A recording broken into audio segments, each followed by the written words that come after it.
Hello students, कैसे हैं आप लोग।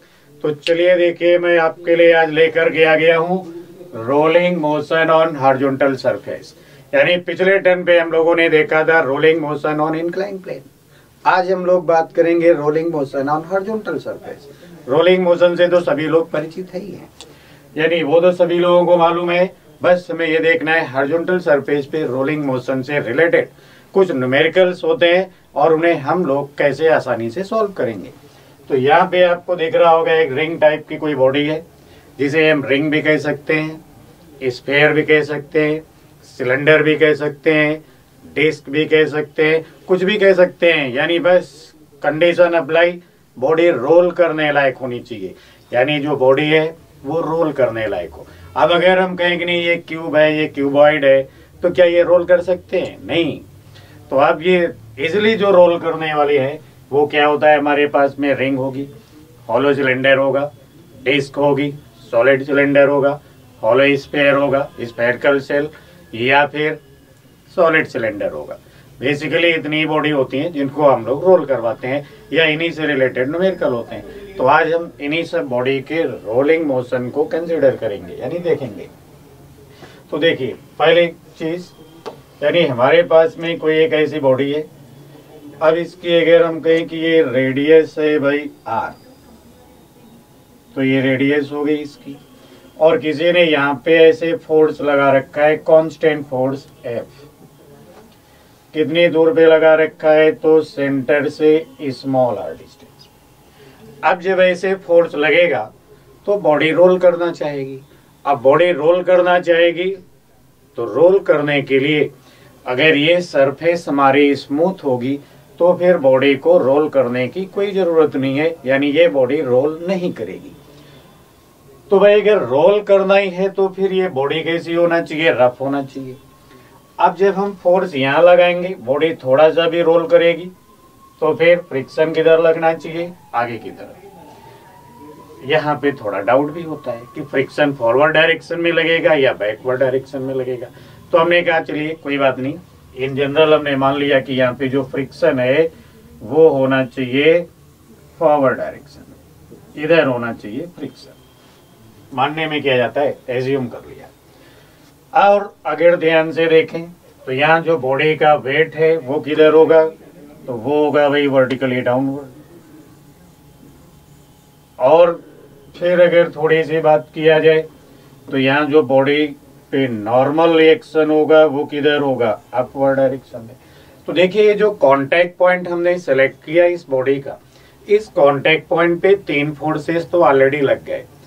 एक हो गया भाई weight of body vertically downward, दूसरा फ्रिक्शन जिसमें थोड़ा सा डाउट हो गया है कि ये फॉरवर्ड डायरेक्शन में होगा या बैकवर्ड डायरेक्शन में होगा, और तीसरा हो गया नॉर्मल रिएक्शन।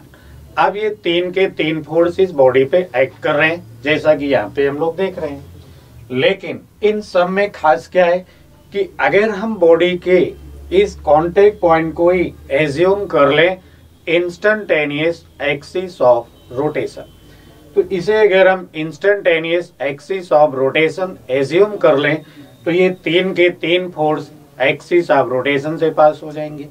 और ये एक्सिस ऑफ रोटेशन से पास होंगे तो इन तीनों फोर्स में से कौन से तीन फोर्स, फ्रिक्शन, नॉर्मल रिएक्शन और एमजी, ये तीनों ही टॉर्क नहीं लगाएंगे।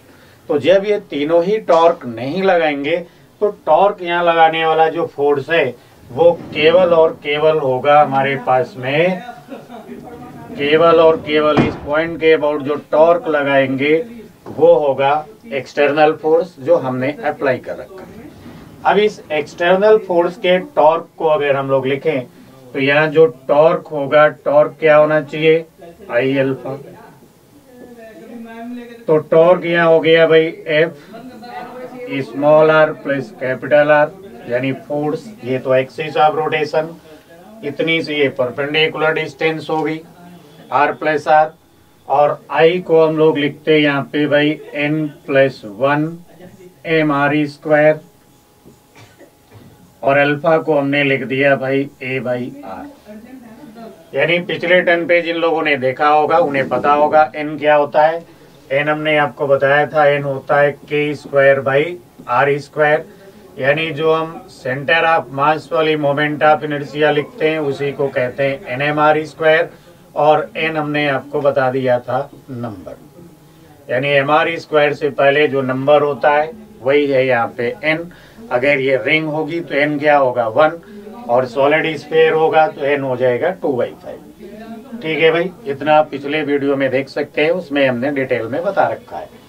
अब यहाँ अगर इसको हम कैलकुलेट कर लें, सारा कुछ सॉल्व कर लें, तो यहाँ से हमें एक्सेलरेशन मिल जाएगा A=F,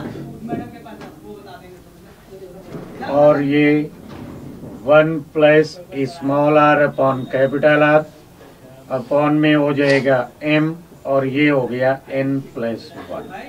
यानी इसे सॉल्व करेंगे, देखिए r यहाँ से कॉमन ले लीजिए तो r खत्म हो जाएगा, कैंसिल होगा, और सॉल्व होके ये एक्सेलरेशन आ जाएगा, जो एक लाइन में ही आपने बता दिया बॉडी का क्या एक्सेलरेशन होगा। यानी बहुत ज़्यादा यहाँ पे टेंशन लेने की जरूरत नहीं है। तो उम्मीद है इतनी सी बात समझ में आ गई होगी। अब देखते हैं हम लोग इसी को थोड़ा सा और आगे। तो अभी अभी हमने आपके सामने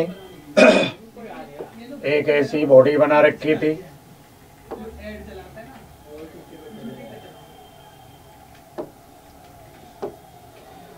और इस ग्राउंड पे हमने इसको ऐसे रखा हुआ था। फिर हमने आपसे बोल दिया कि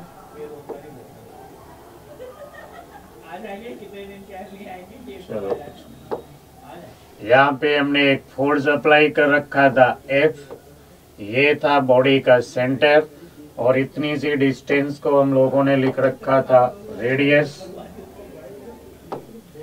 तो ये हो गई थी भाई रेडियस, और रेडियस थी इसमें r, और इतनी सी डिस्टेंस को हमने कह दिया स्मॉल r। और आपको जो हमने एक्सेलरेशन सॉल्व करके दिखाया वह एक्सेलरेशन हो गया F 1 plus small r upon capital R, upon में हमने लिखा m n+1। n होता है k²/r², या n वो नंबर होता है जो IC को हम लोग लिखते हैं ½ mr², 2/5 mr²। तो ये नंबर को ही हमने क्या कह दिया n। तो ये फॉर्मूला थोड़ा सा छोटा हो गया। अब देखिए, अगर यही बॉडी हमारी रोल करके यहाँ तक आ जाती, यानी अगर ये s डिस्टेंस मूव करके मान लीजिए यहाँ आ जाती चल करके, तो उस समय इसकी वेलोसिटी क्या होगी। तो उसके लिए हम लोग थर्ड इक्वेशन ऑफ मोशन इस्तेमाल करते, ये आप ऐसे देख लेंगे एक लाइन में। यानी इस बॉडी को यहाँ से, अब देखिए इसका जो सेंटर ऑफ मास है वो यहाँ से चल रहा है कितनी वेलोसिटी से, तो इनिशियल वेलोसिटी 0, एक्सेलरेशन यहाँ क्या हो गया कांस्टेंट, और इतना सा डिस्प्लेसमेंट हो गया s। तो यहाँ जब ये बॉडी आएगी तो वेलोसिटी होगी इसकी v, और यहाँ इस्तेमाल करते हैं हम लोग काइनेमेटिक्स की इक्वेशन नंबर 3। तो ये हो जाता है भाई v² = u² प्लस 2as, जिसमें इनिशियल वेलोसिटी तो ऑलरेडी क्या हो गई 0, अब 2 हो गया, एक्सेलरेशन हो गया F 1 plus small r upon capital R, displacement body का s, फिर लिखते m n+1। तो यहाँ से हमें वेलोसिटी मिल गई v² = 2fs 1 plus small r upon capital R, upon में हो गया m n+1, जिसको हम ऐसे भी लिख सकते हैं भाई, यानी वेलोसिटी। तो वेलोसिटी हो गया v = √2fs 1 plus small r upon capital R, upon में हो गया m n+1। तो इस तरीके से हम लोगों ने वेलोसिटी कैलकुलेट कर ली। अब अगर ये रिंग होती तो n क्या लिखते हैं हम लोग 1, डिस्क होगी तो n क्या हो जाएगा ½ सॉलिड सिलेंडर होगा n क्या होगा ½ हॉलो सिलेंडर है तो n क्या हो जाएगा 1, हॉलो स्फीयर होगा तो n होगा 2/3, सॉलिड स्फीयर होगा तो n क्या लिखेंगे 2/5। तो इनमें से कोई भी बॉडी है s डिस्टेंस मूव कर रही है, तो s डिस्टेंस मूव करने के बाद बॉडी बस इतनी सी वेलोसिटी गेन करेगी जो यहाँ पे हमने लिख रखा है। तो इतनी चीज क्लियर हो गई। अब हम लोग आगे की बात करते हैं। अभी हमने कैलकुलेट किया वेलोसिटी, फिर कैलकुलेट कर लिया एक्सेलरेशन, अभी बहुत सारी चीजें बची हुई हैं, जैसे तो बहुत सारी चीजों में देखिए अगर हमें फ्रिक्शन कैलकुलेट करना होता तो फ्रिक्शन के लिए हमने जो यहाँ पे स्ट्रक्चर बना रखा है ऐसा, देखिए ऐसी तो हमने ये बॉडी बना रखी है, फिर हमने आपको बोला हुआ है कि इस डायरेक्शन में इस पे फ्रिक्शन लग रहा है, और यहाँ पे ऐसे बोल रखा है हमने इस पे एफ लग रहा होगा फोर्स, और साथ ही साथ हमने बताया कि बॉडी का जो सेंटर ऑफ मास है वो ए एक्सेलरेशन से फॉरवर्ड डायरेक्शन में मूव कर रहा है। तो यहाँ अगर हम इक्वेशन लिखते तो ये होती F plus friction is equal to M A. तो फ्रिक्शन यहाँ होना चाहिए था एम ए माइनस एफ। तो एक्सेलरेशन की अगर हम वैल्यू लिख लें यहाँ पे तो 1 plus small R upon capital R, upon में लिखते एम एन प्लस 1, और ये हो गया माइनस एफ। तो देखिए मास और मास तो यहाँ पे आसानी से कैंसिल हो जाएगा, और फोर्स अगर हम यहाँ कॉमन ले लें कि फोर्स अगर हम यहाँ पे कॉमन लेते हैं तो भाई फ्रिक्शन इज इक्वल टू हो गया एफ, और फिर एफ जब हमने कॉमन ले लिया तो यहाँ बचा हमारे पास में 1 plus small R upon capital R, upon हो गया n प्लस 1 माइनस 1, और इसको थोड़ा अच्छे से सॉल्व कर लिया जाए तो हो जाएगा f small R upon capital R minus n, upon में हो गया भाई n प्लस 1। तो इस तरीके से हमने फ्रिक्शनल फोर्स की वैल्यू कैलकुलेट कर लिया कि इस पर्टिकुलर बॉडी में कितना फ्रिक्शन एक्ट करेगा। अब n हर बॉडी के लिए डिफरेंट होता है, जैसा कि मैंने अभी बोला। तो n की वैल्यू अगर हम डाल दें 1 तो रिंग पे कितना फ्रिक्शन लगेगा ये पता चल जाएगा। डिस्क के लिए हाफ, तो डिस्क में कितना फ्रिक्शन लगेगा वो पता चलेगा। लेकिन यहाँ पे थोड़ा डाउट होता है कि फ्रिक्शन फॉरवर्ड डायरेक्शन में होगा या बैकवर्ड डायरेक्शन में होगा, तो वो हम लोग यहाँ पे चेक कर सकते हैं आसानी से। तो अभी इतनी बात क्लियर हो गई होगी, तो देखते हैं हम लोग कैसे चेक करेंगे। तो चेक करने के लिए हमने आपको बोल दिया भाई ये बॉडी है, और इस बॉडी के लिए अभी जो हमने फ्रिक्शन का फॉर्मूला लिख रखा है वो है F small R upon capital R minus N, upon में लिखा हुआ है n प्लस 1। अब यहाँ पे small R by capital R अगर हो गया लेस देन n, यानी small R upon capital R की वैल्यू अगर n से कम होगी तो फिर यहाँ पे फ्रिक्शनल फोर्स हमको मिल रहा है नेगेटिव, और नेगेटिव का मतलब होगा कि फिर फ्रिक्शन बॉडी में फॉरवर्ड डायरेक्शन में ना लग करके बैकवर्ड डायरेक्शन में लगेगा। यानी इस समय जो फ्रिक्शन होगा वो किधर लगेगा, बैकवर्ड डायरेक्शन में। कब लगेगा, जब small R upon capital R होगा लेस देन n। ठीक है भाई, और ऐसे ही देखते हैं भाई। इतनी बात क्लियर हो गई, फिर देखते हैं। अब यहीं पे अगर हम कहें कि ये बॉडी है और फोर्स भी हमने फॉरवर्ड डायरेक्शन में लगा रखा है, अब फ्रिक्शन किधर होगा, फॉरवर्ड या बैकवर्ड डायरेक्शन में। तो ये तो रेडियस है, इतनी डिस्टेंस को हमने स्मॉल आर कहा हुआ है। अब और फ्रिक्शन का जो फॉर्मूला है वो भी हमने लिख रखा है F R by R minus N upon N plus 1। यहाँ पे अगर हम कहें कि ये जो आर बाई आर है ये हो गया ग्रेटर देन एन, तो फिर फ्रिक्शन सॉल्व करने पे यहाँ देखो पॉजिटिव आ रहा होगा, तो हम कहेंगे कि यहाँ जो फ्रिक्शन लगेगा वो फ्रिक्शन होना चाहिए इन फॉरवर्ड डायरेक्शन। यानी अगर किसी भी बॉडी के आर बाई आर का जो रेशियो है वो एन से अगर ज्यादा होगा तो फ्रिक्शन किधर लगेगा, फॉरवर्ड डायरेक्शन में लगेगा। समझ गए भाई। अब इसके अलावा यहीं पे अगर हम कहें कि दूसरी बात, यानी यहाँ कह दिया जाए कि R by R equal to N होगा, तो फिर फ्रिक्शन सॉल्व करने पे क्या मिलेगा, 0। यानी हम कहेंगे ये बॉडी जो भी है और यहाँ पे हमने जो फोर्स लगा रखा है स्मॉल आर डिस्टेंस पे सेंटर से स्मॉल आर डिस्टेंस पे। ये हो गया कैपिटल आर। यहाँ पे अगर आर बाई आर का रेशियो एन के बराबर हो गया तो इस बॉडी में कोई फ्रिक्शन नहीं लगेगा, ना फॉरवर्ड डायरेक्शन में होगा ना बैकवर्ड डायरेक्शन में होगा। तो हम लोग फ्रिक्शन की डायरेक्शन डिसाइड करने के लिए कहाँ से डिसाइड करेंगे? आर बाई आर से। इतनी बात क्लियर हो गई होगी।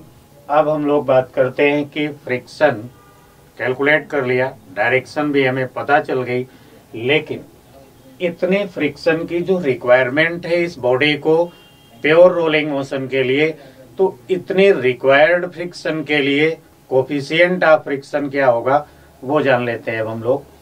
तो देखिए, कोफिशिएंट ऑफ फ्रिक्शन के लिए फिर से हमने आपको बताया कि ये तो अपनी रोल करने वाली बॉडी होगी। दूसरी चीज ये हो गया भाई ग्राउंड।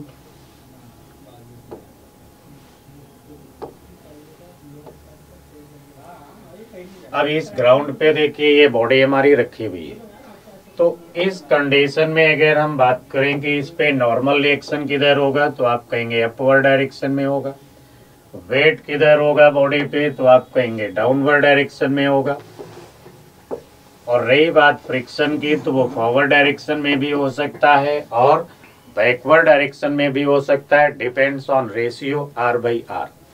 ठीक है भाई, तो ये हो गया फ्रिक्शन। लेकिन हम लोगों ने जो पढ़ा है कि फ्रिक्शन क्या होना चाहिए, म्यू एन होना चाहिए, और इसके अकॉर्डिंग तो ये हो गया म्यू, और नॉर्मल रिएक्शन बैलेंस किसे कर रहा है, एमजी को, तो फ्रिक्शन मैक्सिमम जो होना चाहिए वो इतना होना चाहिए।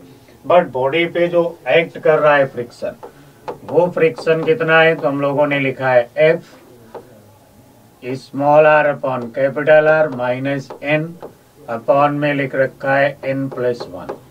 अब इन दोनों फ्रिक्शन को अगर हम यहाँ पे इक्वल कर लें, यानी mu M G is equal to applied force r by R minus N upon में लिख दें अगर हम n प्लस 1, तो ये फ्रिक्शन बॉडी पे एक्ट कर रहा है और मैक्सिमम वैल्यू ये हो सकती है।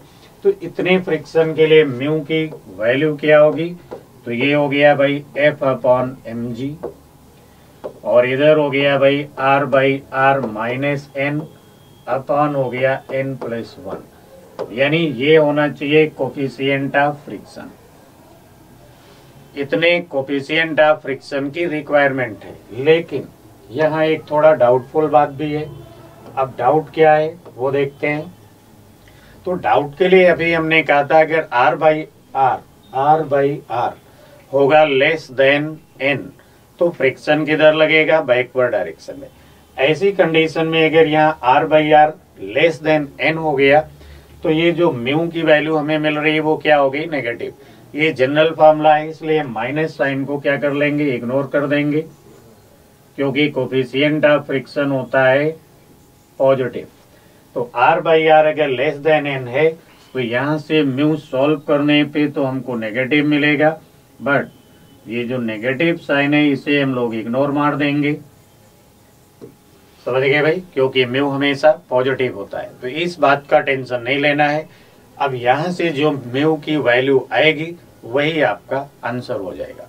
तो अभी हम लोगों ने इस रोलिंग में क्या क्या कैलकुलेट किया, acceleration, velocity, friction, coefficient of friction. अब एक दो चीजें और हो सकती हैं जो आपसे पूछा जा सकता है, यानी एंगुलर एक्सेलरेशन बॉडी का क्या होगा, तो एंगुलर एक्सेलरेशन भी कैलकुलेट कर लेंगे। तो बस इसी के साथ में कोई फालतू की चीज और आपसे नहीं पूछी जाएगी। तो प्योर रोलिंग मोशन में अल्फा क्या होता है, a अपॉन आर, और एक्सेलरेशन हम लोगों ने कैलकुलेट किया हुआ है ऑलरेडी कि 1 plus small R upon capital R, upon में हमने लिखा था m, फिर लिखा था n प्लस 1। अब इसी को अगर हम r से और डिवाइड कर ले तो ये हो जाएगा बॉडी का एंगुलर एक्सेलरेशन।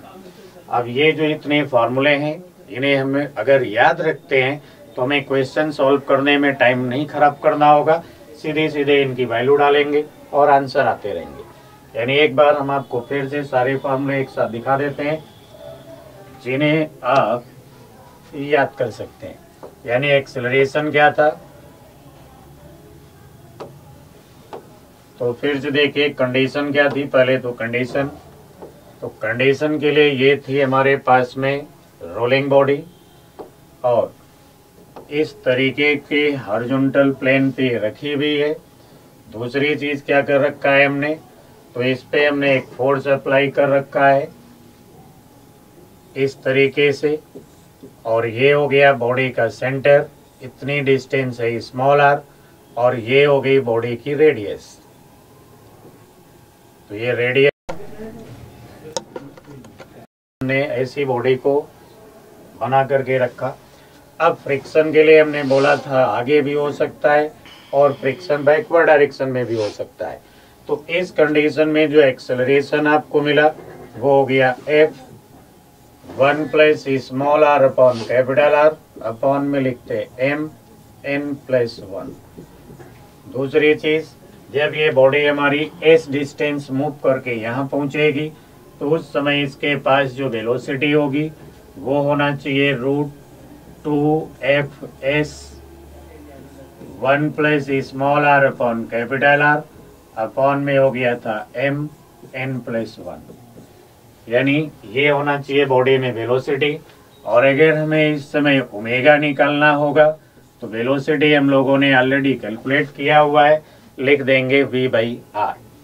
एंगुलर एक्सेलरेशन में कैलकुलेट करना होगा तो हम लोग लिख लेंगे A/R, और अभी अभी हमने लिखा था F1 plus small R upon capital R, ये हो गया MRN प्लस 1। तो यहाँ से एंगुलर एक्सेलरेशन। फिर हम लोगों ने कैलकुलेट किया था फ्रिक्शन, जो हो गया FR/R माइनस N, अपॉन में लिखते N प्लस 1। तो यहाँ से मिलेगा फ्रिक्शन, और कोफिशिएंट ऑफ फ्रिक्शन अगर हमें कैलकुलेट करना है तो फॉर्मूला इस्तेमाल करेंगे mu is equal to F upon mg small r upon capital R minus n upon n plus 1।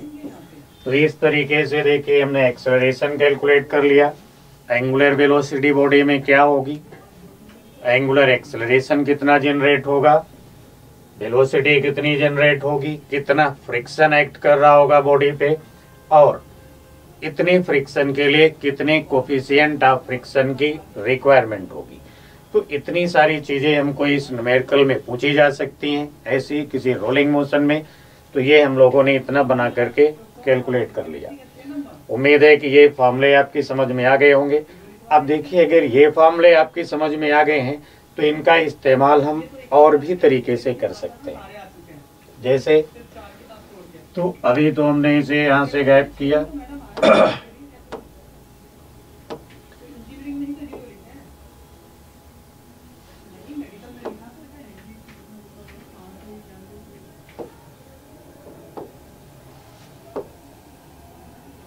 अब देखिए यहाँ पे हमने एक ये रोल करने वाली बॉडी यहाँ पे लाके रख दिया। ठीक है भाई, फिर क्या किया हमने, तो ये हो गया भाई बॉडी का सेंटर। इस बार हमने फोर्स बॉडी के टॉप पॉइंट पे लगा दिया। अब ऐसे जब फोर्स लगा रहे होंगे तो फिर हम कहेंगे इधर होना चाहिए नॉर्मल रिएक्शन, डाउनवर्ड डायरेक्शन में होना चाहिए mg, और इतनी सी तो ये हो गई भाई रेडियस। फ्रिक्शन के लिए अभी भी वही डाउट है, फॉरवर्ड डायरेक्शन में भी हो सकता है, बैकवर्ड डायरेक्शन में भी हो सकता है। लेकिन अब यहाँ जो स्मॉल आर हुआ करता था वो कैपिटल आर के बराबर हो गया। तो यहाँ स्मॉल आर और कैपिटल आर दोनों ही क्या हो गए, इक्वल हो गए। तो ऐसी कंडीशन में अब अगर हम पहले जो भी हमने हमारे रिजल्ट आए हुए थे, पहले हमने जो भी फॉर्मूले यहाँ से कैलकुलेट किया था, उन सभी फॉर्मूलों में अगर हम स्मॉल आर को रिप्लेस कर दें कैपिटल आर से तो वो सारे के सारे फॉर्मूले इस पर्टिकुलर केस में आंसर देने के लिए तैयार हो जाएंगे। जैसे एक्सेलरेशन था हमारे पास में F, फिर हमने लिखा था 1 प्लस स्मॉल आर, इसको भी कर दें capital R upon capital are, फिर लिखते हैं हम यहाँ पे M, और ये था n प्लस 1। तो यहाँ से अब ये जो सॉल्व हो करके आ गया वो हो गया 2F upon M n plus 1। यानी इतना एक्सेलरेशन इस बॉडी में हो जाना चाहिए। बस केवल हमें स्मॉल आर की जगह पे कैपिटल आर लिखना होगा। वेलोसिटी यहाँ कैलकुलेट करते तो वेलोसिटी हमने लिखा था 2Fs 1 प्लस स्मॉल r, इसको फिर हम कर दें capital R upon capital R, upon में लिख दें भाई n+1। तो यहाँ से वेलोसिटी भी सॉल्व हो करके मिल जाएगी 4Fs अपॉन m n+1। यानी बस इतना सा चेंज किया, डायरेक्ट हमारा आंसर आ गया। इसके बाद में हम लोगों ने लिखा था भाई फ्रिक्शन, तो फ्रिक्शन हम लोगों ने लिख रखा था भाई F, फिर अब लिखते हैं यहाँ पे R/R माइनस n, अपॉन कर देते भाई n+1। तो देखिए फ्रिक्शन भी यहाँ मिल गया आपको, और ये हो गया F1 minus n upon n+1। यानी इतना फ्रिक्शन इस बॉडी में लगेगा। अगर किसी को याद हो या PYQ आप सॉल्व करते होंगे तो एक बार क्वेश्चन भी आ चुका है जेईई मेंस में, जिसमें यही पूछा गया था कि वो कौन सी बॉडी है जिसके टॉप पे अगर हम फोर्स लगाते हैं तो किसी भी फ्रिक्शन की रिक्वायरमेंट ना हो। तो अब देखिए यहाँ पे n की वैल्यू अगर 1 हो जाए तो 1 माइनस 1 हो जाएगा 0, यानी फ्रिक्शनल फोर्स क्या हो जाएगा 0, और 1 n की वैल्यू 1 रिंग या होलो सिलेंडर में हुआ करती है। तो ऑप्शन में अगर रिंग है तो रिंग को टिक करते, होलो सिलेंडर है तो उसको टिक कर लेते, और सीधे सीधे आप अपने आंसर में पहुंच जाते। अगली जो बात है कि यहाँ पे कोफिशिएंट ऑफ फ्रिक्शन क्या होगा, तो बस आपको वही लिखना था F अपॉन mg, और फिर लिखते हैं भाई capital R upon capital R minus n upon n+1 कर लेते। तो यहाँ से कोफिशिएंट ऑफ फ्रिक्शन भी मिल गया आपको F upon mg 1 minus n upon n+1। यानी इस तरीके से हम लोग कोफिशिएंट ऑफ फ्रिक्शन भी पता कर लेंगे, कितनी रिक्वायरमेंट है कोफिशिएंट ऑफ फ्रिक्शन की। अब अगर आपको एंगुलर एक्सेलरेशन चाहिए तो हमको पता है भाई ये A/R होता है। ए हम लोगों ने कैलकुलेट कर लिया यहाँ पे 2F, तो ये हो जाना चाहिए था 2F अपॉन mr, और हो गया n+1। तो इस तरीके से हमने एंगुलर एक्सेलरेशन भी कैलकुलेट कर लिया। अब अगर ओमेगा कैलकुलेट करना होता तो V/R कर लेते। V ऑलरेडी यहाँ पे देखो हम लोगों ने सॉल्व कर रखा है, बस इसे R से डिवाइड कर लेंगे। तो इस पर्टिकुलर केस में जो पहले हम लोगों ने मेहनत कर ली यानी फार्मूले बना लिए, उन्हीं सारे फार्मूलों का हमने यहाँ पे इस्तेमाल कर लिया। तो उम्मीद है कि ये केस भी आपकी समझ में आ गया होगा। ठीक है भाई, अब इसी से रिलेटेड एक और केस बन सकता है, अब हम लोग इसकी बात करते हैं। तो इतना क्लियर हो गया होगा भाई, ठीक है। तो चलिए फिर देखते हैं हम लोग नेक्स्ट केस में। तो अगले केस के लिए